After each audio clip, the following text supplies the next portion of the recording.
amici, ben ritrovati, nuova puntata di Eventi del Territorio, 33esima edizione di Everdisio all'interno della 29esima rassegna del Conegliano Valdobbiadene Prosecco.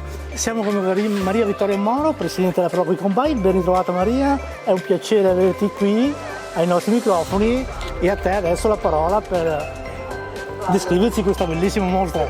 Grazie, noi di Combine siamo orgogliosi di avere una mostra di un vino specifico che è un Verdiso, perché con l'amalgama di tutte le colline che fanno Prosecco,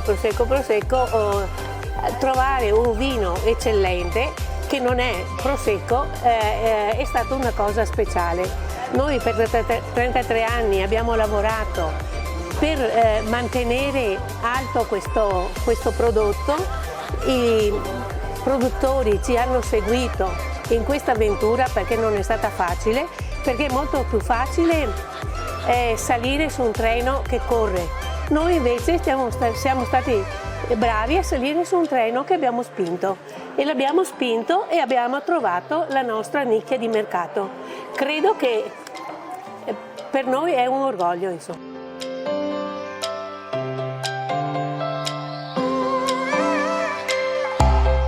Maria Vittoria, hai detto proprio giusto, lo state tirando perché non solo te, ma anche tantissimi volontari che sicuramente vorrei ringraziare. Beh, senz'altro, se non si ha i volontari per queste cose non si fa niente. Noi come Proloco abbiamo creduto in questo, i nostri volontari anche e i nostri produttori anche. E buon Verdiso a tutti!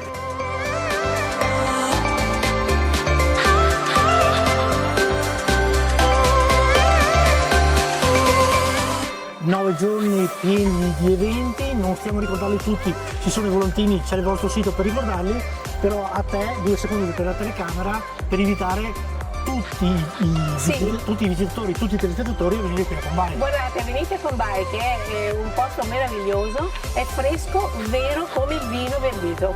Quindi vi aspettiamo con Maria Vittoria per brindare con un ottimo Verdisio da oggi fino al 12 maggio. Vi aspettiamo qui a Combine. Grazie ancora.